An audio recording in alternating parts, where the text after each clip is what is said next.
Tiff, we've got something special today. Way back in the 90s, a rivalry began with these two manufacturers that still continues to this day. And today we've got together two of the most powerful versions ever made. We have indeed. I have got this Subaru Impreza Cosworth WRX STI CS400. You sure you're finished? I'm finished. And you? I've got an EVO. Ah, come on. No, the full a title. Mitsubishi Lancer EVO 10 FQ400. Oh, that's a mouthful as well. Which I'll be driving. Okay.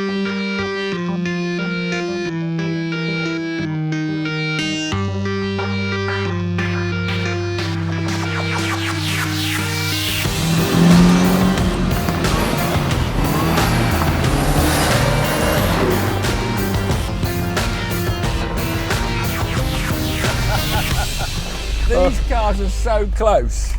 They're unbelievably close. How are we going to choose between them? Tiff, funny you should say that. I've devised a little plan, an activity I know you like. Top trumps. It is top trumps. Love top trumps. After you. You lead off with the top trumps. Price, when new, $49,999. Ah, well, there you go. I top trump you by £4. My price, when new, $49,995. But that doesn't top trump me. My number's bigger. Mine's more prestigious. Mine's a better bragging rights. Mine's better value. Mine is £4 less, means I win. 49,999 wins. That's one to me. Oh, next. fuck. Come on, what do you want next? No, I'm sorry. They're bigger than Okay, let's go. If you want size, I will give you size. Engine capacity. Yeah, 2-litre turbo. Okay, 1-1. And you shouldn't have had the first one anyway. Go on then, after you. Okay, top speed, although I don't think this is going to be a winner. I don't think it's going to work. 155, mine's limited. Yeah, and I think yours 155 is. limited. I'll have another go then. That's a draw. That's a draw. Oh, 0 to 62. What's yours? This is What's yours? 3.8 seconds. Ooh, Mine's 3.7. And there's no way you're having that on a bigger number. No way you're having that on a bigger number. 3.7 wins. Well, So two up. 2-1 up to me. And it's my turn. I'm going to go for... I think I'm going to struggle on this one, but I'm going to go for it anyway. BHP. 403 brake horsepower. Is that brake horsepower, is it? Yeah. Oh, okay, well, let's move on. 395 brake horsepower, 400 horsepower. 2-2. Well, it's getting a bit tense, isn't it? Right, so if I've got more power, I've probably got more torque as well. Torque, 525 Newton meters. But don't forget, I have this 2.5-litre twin-turbo engine, which bigger. gives me 542 Newton meters of torque. So I go in the lead 3-2. Rookie error, bigger capacity, more torque. And it's my turn. Is it my turn? 3-2. Right. All yeah. right. This. Okay. We're talking about numbers. 75 of these being made. So that's the biggest number, a big number. I believe a very good number. On this occasion, unlike Price, obviously, having only 35 of these built puts this well ahead. No way. You can't have. I can. You can't have Price as the bigger number, and then that is a more exclusive number. That's 3-3. I can. Oh my Because goodness! It's exclusivity, higher price, but more exclusivity. Let's move on to more important things about the car. Come on, give me a. Have you got anything left? No. Oh, I've got one thing. I've got one thing up my sleeve. This is the last question. It's 3-3. 3-3, Decider. and this is the decider. How heavy is your car, Tiff? Do you want me to tell you? My car is 1,505 kilograms.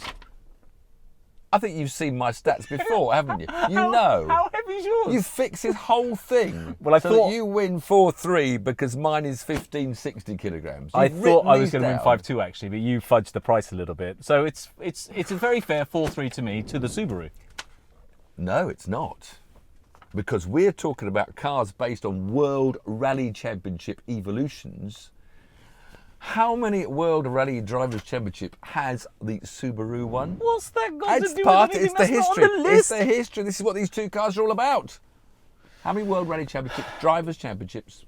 3.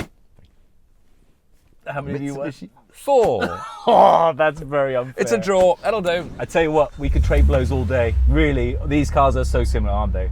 Yes. Well, let's go for a road drive. Whoa! Wow, it handles Turns well. in nice, doesn't it? Whoosh. I tell you what, once you put a bit of throttle down, That's what the car needs. You've got to stir the box. Whereas modern day, torquey engines, you can go from low revs. But you got to work the car. You got to work the revs. So Which I like. Yeah, me too. It's a nice gearbox, so I like the gearbox. Well, I feel. think that's one thing we have to mention: the fact that it is a manual gearbox. Yeah. Long live the manual. But I have to say, I mean, I've got a soft spot for both these cars. I mean, all the rally drivers that have won in both Subaru and Mitsubishi. You know, we started with, you know, the great Colin McRae of the Subaru. Absolutely. But even if you don't look at the rally, and even look at the road evolution, it seems to be more competitive. Oh, no. Now they're on road than when they were racing But this against is each other. pretty stiff for the road. So you've got lots of little bits and pieces I've noticed in this car, all the little carbon fibre and stuff, which it's quite a special little car. But it's not the last car. You told me it was the last. The FQ400 was the last car. It's not. There's an FQ440 as well. I look. Yeah, well, we don't mention the 440. I mean, we didn't know anyone that owned one anyway, let's face it. But I mean, it had flappy pedals. I mean, that's not proper. It only came in white. Did it? The body kit wasn't nearly so exciting. So to be honest, although the 440 is the most powerful one, it hasn't got the character of the 400. And funny enough, this is actually a special. Even special than one of 35. Because of the 35, this was actually owned by the managing director or someone of Mitsubishi UK, and he spec'd it specially with, and I'm not quite sure of his taste complete, these blue seats. Okay. In fact, there's a list in the glove box. So you're right, one-off blue accented interior, the only EVO in the world with this interior blue stitched steering wheel. Yeah, I can tell why it's the only one in the world. I don't really like this sort of red display in the middle. Yeah, but it's Japanese. It's trying to be high tech. I know. Yeah, this still looks very current now, and the car was, it's still the infotainment screen's good. I have to say, the car is like new. I don't know how many miles it's done, but it's like absolutely brand new. The inside is just 21,000. Has it really? 857 miles. A testament to the owner, because this car is like brand spanking new. It looks and feels like a new car. I just love these seats. These Yeah, seats the seats are just lovely. cover every part of your body. Oh, that's absolutely And it doesn't planted. roll at all, Not does at it? all. It's so planted. It really is. It's impressive. But it's impressive for me as a weekend fun car. Not as a car, you wouldn't want to daily this. Well, I wouldn't want to I daily don't this. know. I'm very I'm comfy. too in this old to seat. daily. I'm too Yeah, old to daily bumps and this. ripples and it's firm. I'm too old to daily a car these days with a manual gearbox and such a for firm goodness suspension. sake. Right, let's go and see what your Subaru's like on the public roads. Okie dokie. Before we go anywhere, we've got to address the elephant in the room, or at least Which the is? lack of an elephant, the hatchback.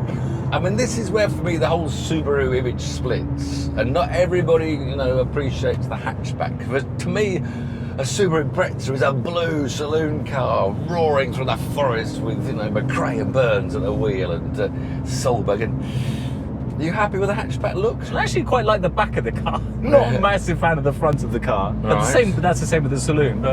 But also, I think the Mitsubishi has the advantage. I thought the EVO 1, 2, 3, 4, 5, the model, was great. It was easy to remember, wasn't it? Well, Subaru started with the WRX, then they had the STI, or the other way around. Then there was WRX STI, and then we had the P1, and then it goes quite well, doesn't it? It does go quite well, actually. Then the McRae Special. I'm glad you know, because I really cannot honestly keep track. And now the current one's called the WRX STI. You can still get a brand new one in Japan, can't you? The WRX with 380 horsepower, I think, which is only 20 less than this. So they actually still make these, whereas of course the EVOs have long gone. Let me tell you as well that we got slated a little bit, or I got slated as I normally do, last time because Clear I my way, said... clear my way.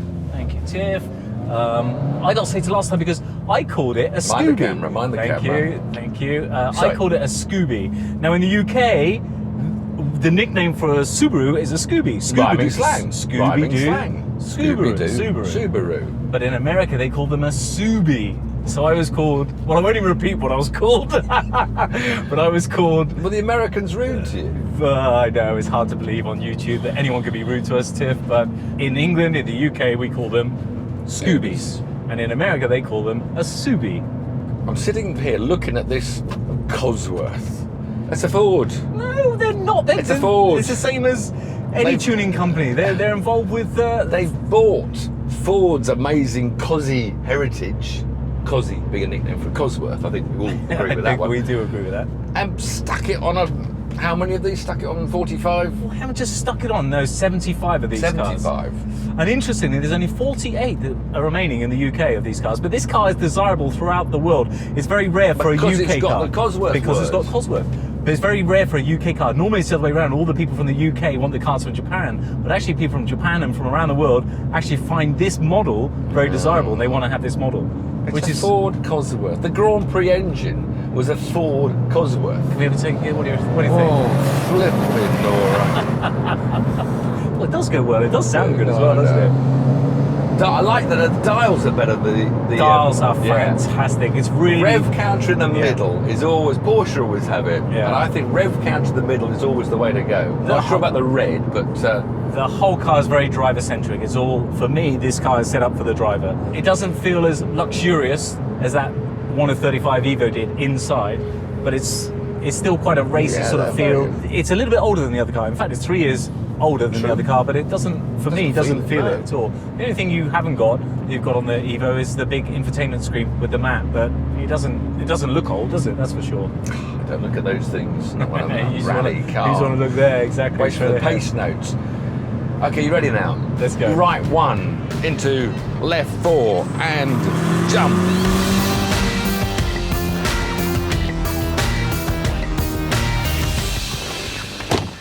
They're both such wonderful cars. I mean, how are we going to choose between them? And we've got great rally pedigree with both of them, so many different variations and models.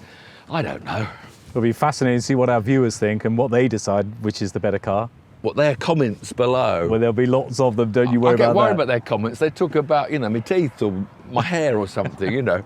But no, I mean, they're fantastic cars. Not just the cars, but the engines, because they've got very different engines. We've got the 4-cylinder straight 4 Mitsubishi and the legendary flat 4 boxer engine in the Subaru. But a lot of people, the mod scene's so big with these cars, a lot of people don't like to buy the top of the range. They like to buy a lower car and tune the engine up. Soup them up. Soup them up a lot. What, I mean, a bit like that one over there? Exactly. That's more like it. That's more like it, Tiff.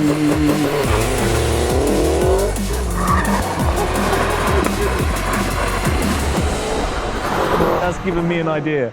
How we can settle this once and for all. I don't like your ideas.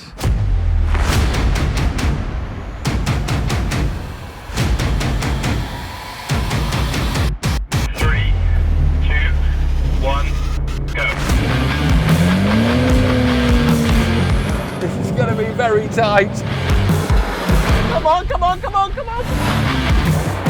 Okay, so here's the thing. Whatever side of the fence you're on, there's no getting away from the fact that these cars are so incredibly well matched. The manufacturers have shared a long-standing rivalry both on and off-road for so many years, and they remain two supreme examples of what all-wheel drive performance cars can be. So therein lies the question. Which do you think is the winner? Let us know which side of the fence you fall into in the comments below.